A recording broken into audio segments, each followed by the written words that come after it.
So I'd like to announce the publication of my new book, Your Divine Opportunity, and tell you a little bit about it. It has served to give me the opportunity to expound more deeply on aspects of my work, in particular the 3 stages of awakening, and all of the connection of psychology and spirituality in my work is elucidated in greater depth in this book than ever before.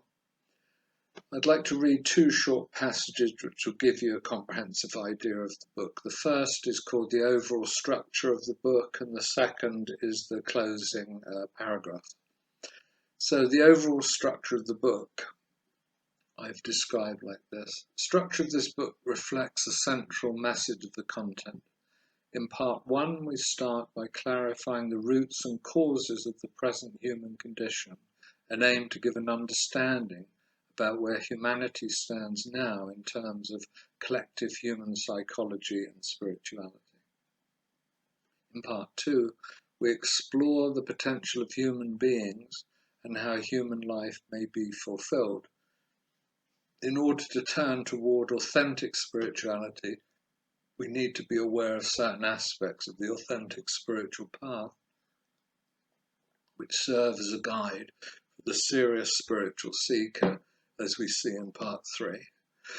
After laying down the foundation in the first 3 parts, we enter more and more into the spiritual realms and thus gradually move away from the rational and conceptualized way of introductions and descriptions and move further up in more subtle and indefinable ways.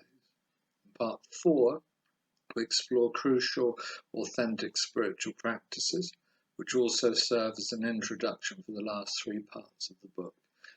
Each of the 3 final parts represents the flowering of the first 4 and supports us in realizing a sacred life in the present world.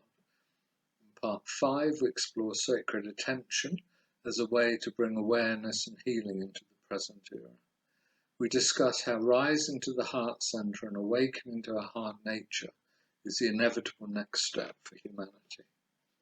In part 6, finally, the crucial process of birthing our soul into the world through transcending the 3 veils of darkness is described in part 7. Each part concludes with a summary of the main messages and a series of exercises that encourage you to directly experience the central themes of your divine opportunity. Now, let me just read you another short passage, again to give you a sense. This is in the concluding chapter of the book. Everything in reality is divine. Not one thing is other than divine in truth. This has enormous importance, and it can and should be contemplated by the serious spiritual seeker. Take this message into your sacred practice and see where it leads. It is like a piece of litmus paper.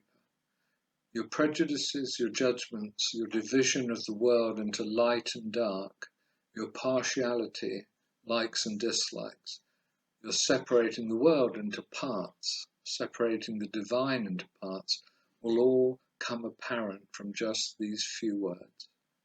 Everything is divine. As all this becomes apparent to you, simply let it go. Let it go and allow yourself to deepen in the message, all is divine. There is nothing that is not divine.